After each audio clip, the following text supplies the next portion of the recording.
Abdurrahman from India. Please don't mind my voice. Excuse me? Sheikh, please don't mind my voice. If you're not going to sing, no problem, Akhi. Go ahead. Thank you. Sheikh, how to say no to people? I mean, when How to? friends or people. How to do what? How to say no to people. I mean, how to deny people.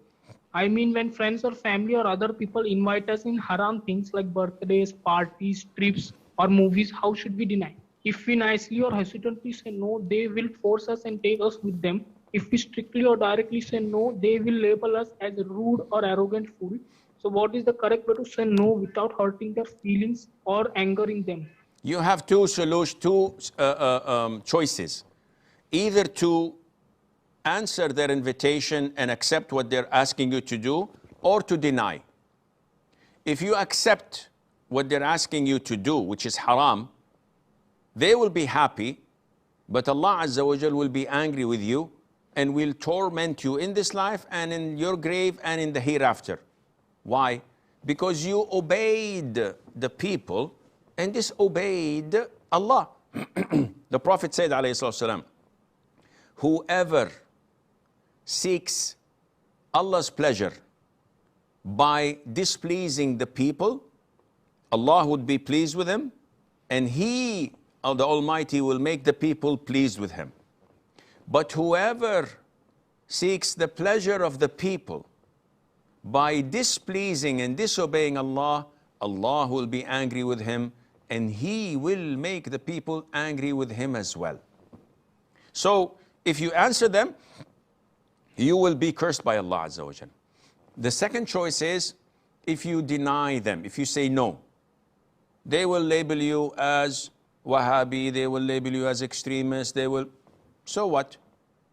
There's no problem in that, as long as Allah is pleased with you. However, you have to improvise. You have to be diplomatic and know how to say no.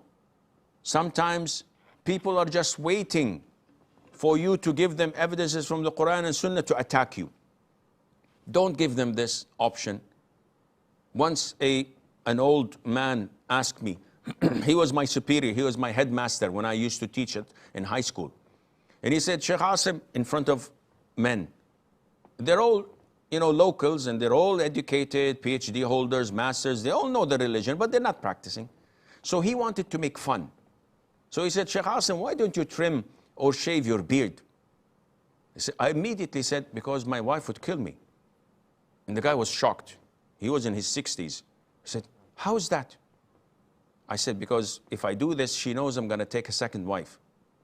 The guy posed for 5 minutes and he broke in laughter. He said, Wallah, you're a genie. You know how to take yourself out of trouble. This is not me. This is Allah Azza wa Jal's guidance.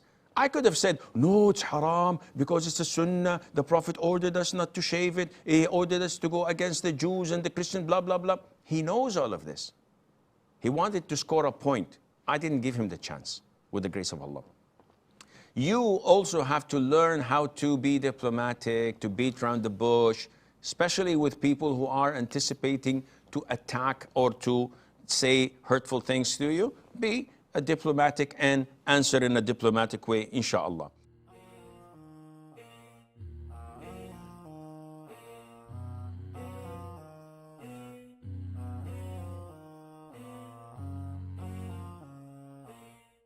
And have you ever taken a counseling session with me? Go to my website and you will find counseling sessions and apply for one. If you can afford it, that's good for you. If you cannot, you're entitled for one free session. And this is for everybody. If they can affirm by Allah that they cannot afford it because they're poor, I'll give them one free session without a problem, a full half an hour. So come to me and let's speak about it, inshallah, within the following 2 days or 3 days. And bi'idhnillah azza wa jal, I will try and seek Allah's guidance to solve your problem once and for all, bi'idhnillah.